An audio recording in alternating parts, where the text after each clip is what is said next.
Snuggle in, dear listener. Let the day fall away. Let your breath grow slow and soft, like waves lapping gently at the shores of Dwarka. Because tonight we journey once more into the world of Krishna, the prince with the playful smile, the heart of a lion, and a soul as pure as light. This is not a story of war, but of trust, and how sometimes even the most radiant light can be hidden by doubt until truth shines again. Long ago, in the kingdom of Dwarka, there lived a nobleman named Satyajit. He was devoted to the sun god, Surya, and one day his devotion was rewarded. Surya appeared before him in blazing form and gave him a gift, a jewel unlike any other, the Syamantaka. It wasn't just beautiful, it was divine. It glowed like a second sun.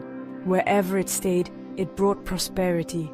Gold rained down daily, disease vanished, crops flourished.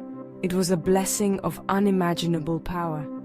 Satyajit returned to Dwarka, wearing the Syamantaka around his neck like a second heart. People shielded their eyes as he passed, dazzled by its radiance. But Krishna was watchful.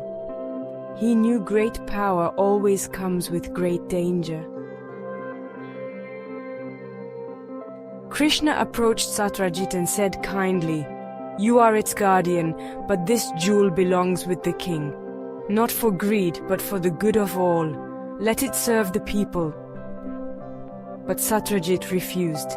"It was gifted to me by the sun god," he said proudly.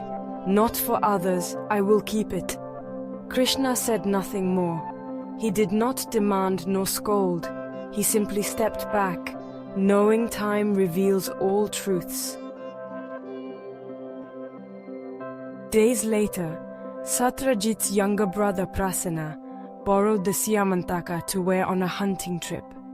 He wanted to feel the glory of its power, but he never came back. When his horse returned riderless, panic spread. A search party found Prasanna's body in the forest, lifeless, and the jewel gone. Whispers began, dark, slithering whispers. Who would want the jewel the most? Who already asked for it? Who warned Satyajit about it? All eyes turned to Krishna. The people who had once cheered his name now murmured with suspicion. Satyajit accused him openly. "You wanted the jewel, and now my brother is dead." Krishna's heart did not waver, but sorrow washed over him. Not for the insult, but for the pain of distrust. Without hesitation, Krishna set out alone into the forest, determined to uncover the truth.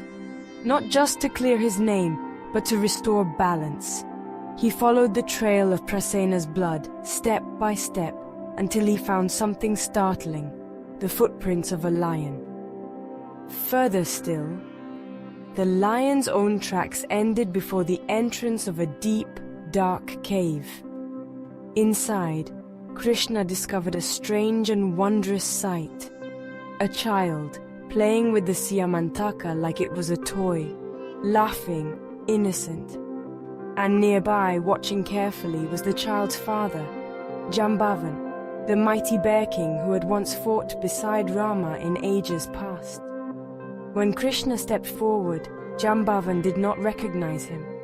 He saw only a stranger come to take the jewel. And so, the cave shook with battle. Yes, not minutes, not hours, but 28 days. Krishna and Jambavan clashed in a titanic duel, their strength beyond mortal imagining. But at last Jambavan grew tired. He looked closely at the radiant being he was fighting, and realization dawned. "You are no ordinary man," he gasped.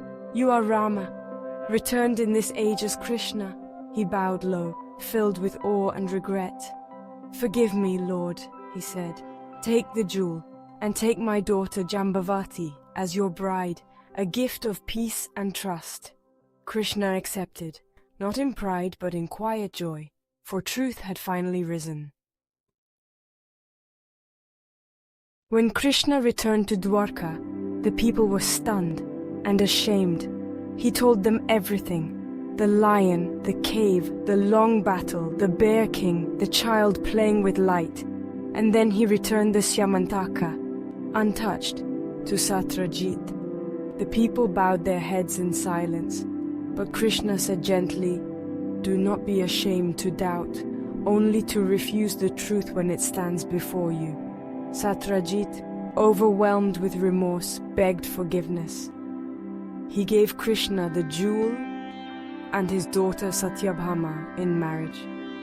Krishna accepted Satyabhama, but returned the jewel once more, to be held in trust for the people, not as a prize, but as a reminder that wealth can dazzle, but only truth can shine forever.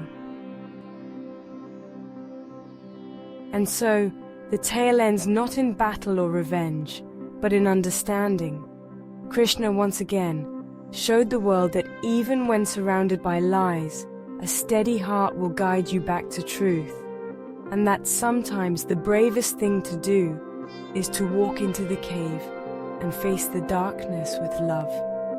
So now, dear listener, close your eyes, let go of fear, let truth settle softly in your heart, and remember, the brightest jewel is not gold or glory, but a heart that never stops shining, even when the world doubts its light. Good night.